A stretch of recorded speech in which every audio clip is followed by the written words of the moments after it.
आशीर्वाद, यशपाल भांगिया जी हर वर्ष में एक किताब साहित्य की झोली में ज़रूर भेंट करते हैं। और किताब भी देखने में तो चलो बहुत खूबसूरत होती ही है, लेकिन इसके बीच में इतनी बातें होती हैं कि अबोध बालक से लेकर वरिष्ठ जन तक समाज, संस्कृति, व्यवहार, नीति, कला, साहित्य, ना जाने कितना क्या क्या इस किताब में, प्रत्येक किताब में इनका ये संग्रह होता है। और सर्वप्रथम तो हम इनको इतनी बड़ी उपलब्धि के लिए हार्दिक बधाई व अभिनंदन करते हैं। आशीर्वाद इनकी ताज़ा आई मेरे पास पुस्तक है। उस पुस्तक में क्या क्या लिखा गया है, उस पुस्तक में क्या समाज को आईना दिखाया गया है, इसके बारे में एक प्रपत्र श्रीमती रमा शर्मा जी पढ़ेंगे। रमा जी के परिचय में मैं बता दूं कि वो हिंदी की कविता कहते हैं, आलोचना में उनका हाथ है। पिछले दिनों एक किताब भी उनकी आलोचना की गई थी। और इसके साथ साथ मेरे को शर्म आ जाती है कि मैं तो केवल हिंदी, पंजाबी और थोड़ी सी इंग्लिश जानता हूँ। ये हिंदी, पंजाबी, इंग्लिश, तमिल, मलयालम और मराठी भी सदन में उपस्थित सभी को मेरा प्रणाम। आशीर्वाद पुस्तक की बात करूं तो जैसे बैनर पे लिखा हुआ है, कला, साहित्य, संस्कृति, सेवा, संगीत को समर्पित, ये सारा कुछ ही समेटे हुए है।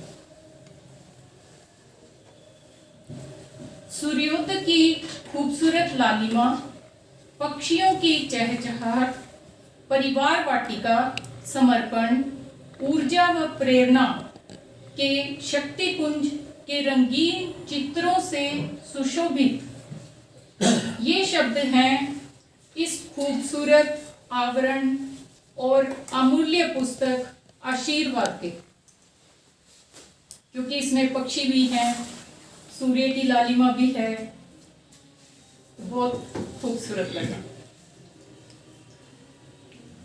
संस्कार हमारी धरोहर है, ये प्रेरणा हमें दे रही है आदरणीय यशपाल भांगिया जी द्वारा लिखित पुस्तक आशीर्वाद।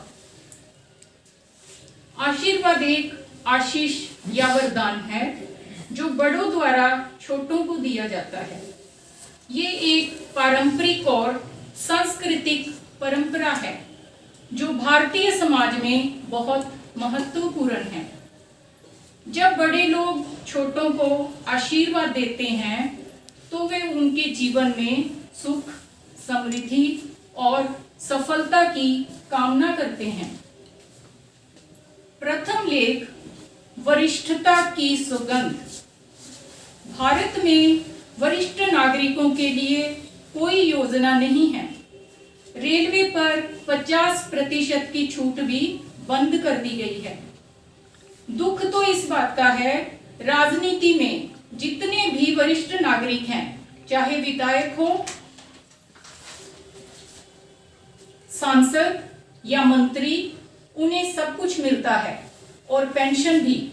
वरिष्ठ नागरिक पूरी जिंदगी सरकार को विभिन्न प्रकार के टैक्स देते हैं, फिर भी कुछ नहीं मिलता।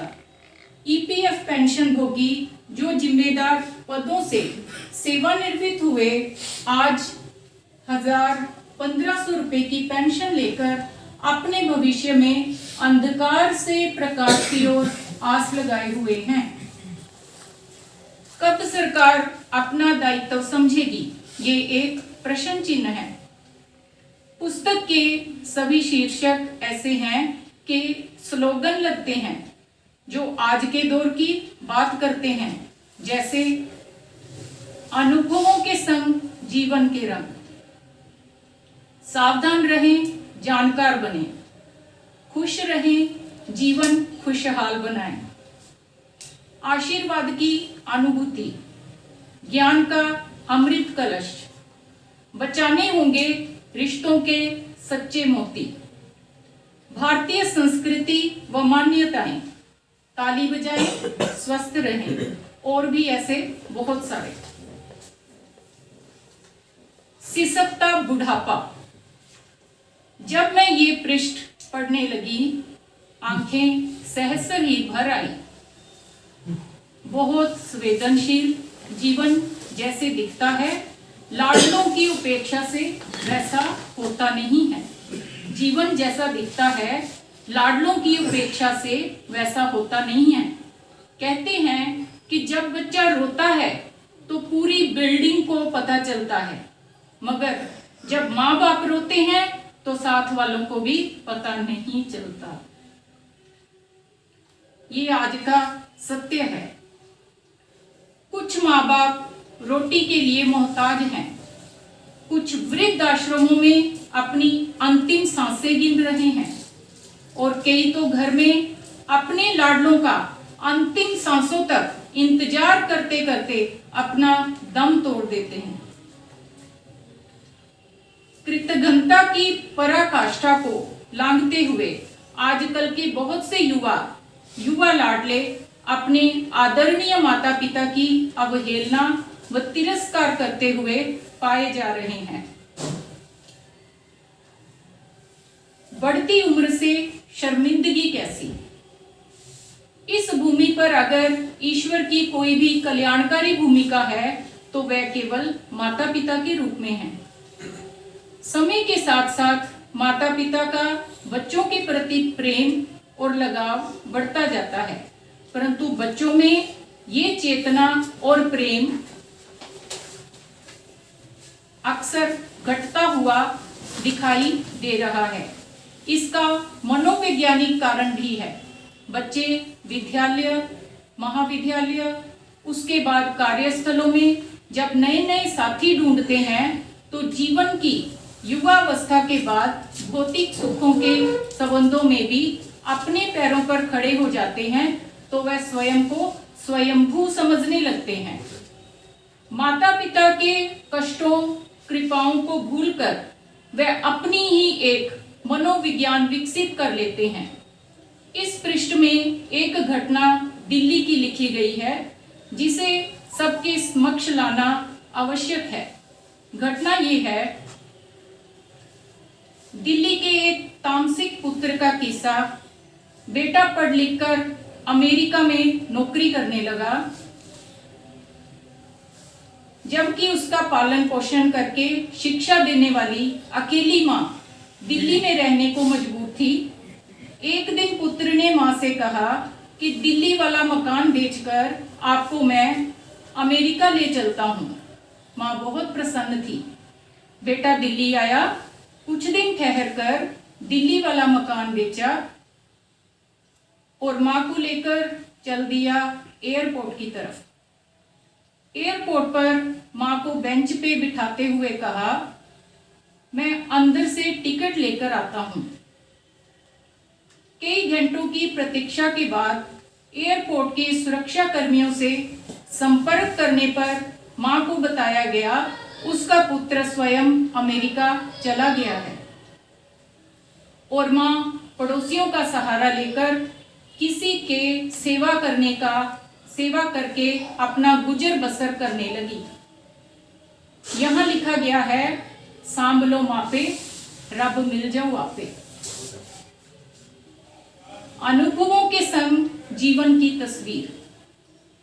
पृथ्वी पर मनुष्य अन्य जीवों में सर्वश्रेष्ठ इसलिए है क्योंकि उसके पास तन मन के अलावा मनन की भी शक्ति है। लेखक ने सुंदर उदाहरण प्रस्तुत किया है। वह कहते हैं, अगर हर रोज को पिछले दिन के साए से निकालना हो तो सुबह उठते ही कल्पना कीजिए कि पिछले दिन के धागों को काटकर आज के दिन का विस्तार शुरू करें। अगर कोई भूल हो गई हो तो उसकी तरपाई भी की जा सकती है।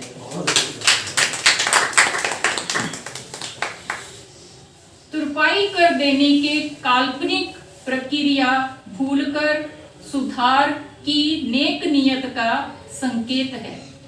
हर पृष्ठ को पढ़ते समय बीच में कुछ हाईलाइट किए हुए शब्द मिलते हैं जो बहुत अच्छी सीख देते हैं। जैसे घर में एक बुजुर्ग 100 अध्यापकों के बराबर। घर में एक बुजुर्ग 100 अध्यापकों के बराबर। इंसान सफल तब होता है जब वो दुनिया को नहीं बल्कि खुद को बदलना शुरू कर देता है। हाथ भी बातें करते हैं। प्रोफेसर कैथरीन बेकमैन कहती हैं, कढ़ाई जैसे कामों में दोहराव तो होता है, पर बार बार एक ही चीज करने से इसका प्रभाव ध्यान करने जैसा होता है। जैसी कथनी के अनुरूप हो करनी। अपने मनपसंद कार्य के इंतजार में केवल बैठे ही ना रहें, उसे खोजते भी रहें।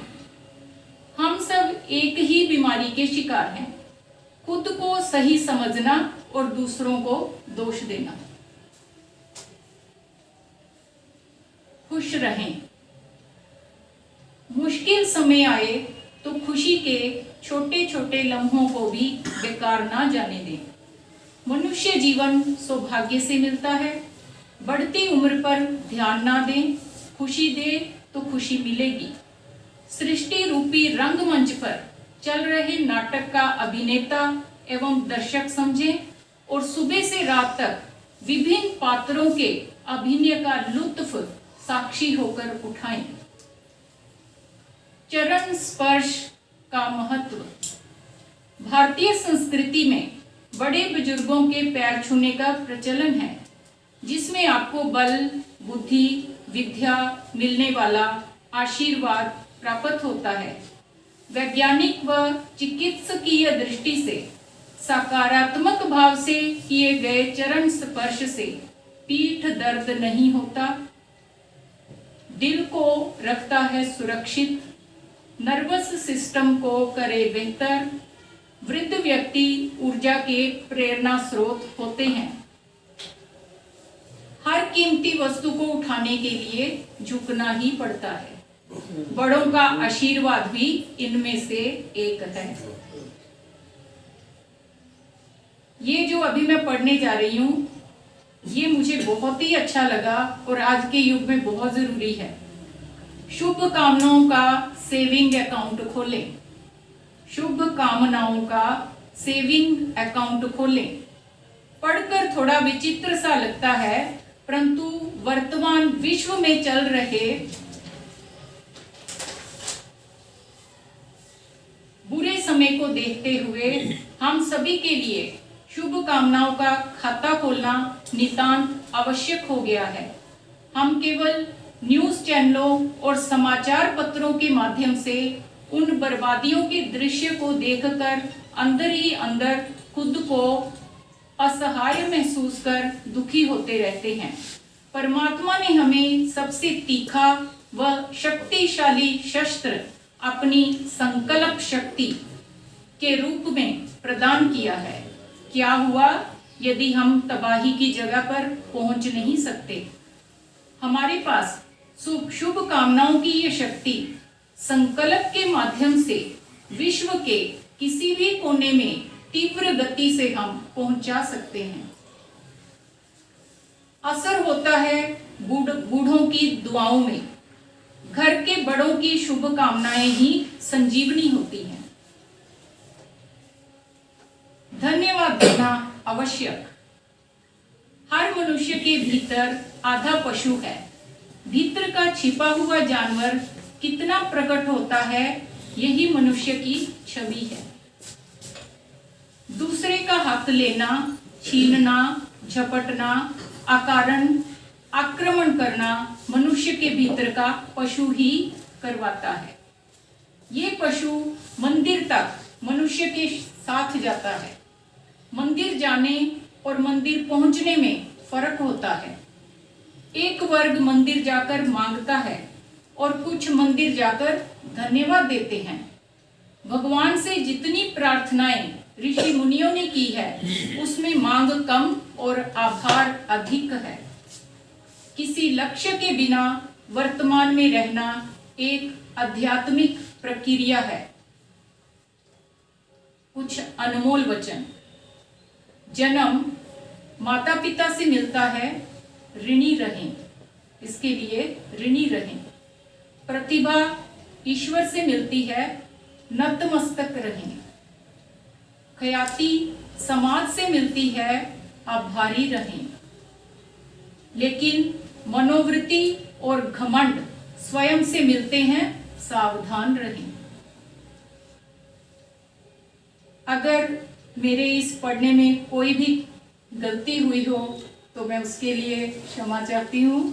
अगली पुस्तक के इंतजार में लेखक को बहुत बहुत धन्यवाद।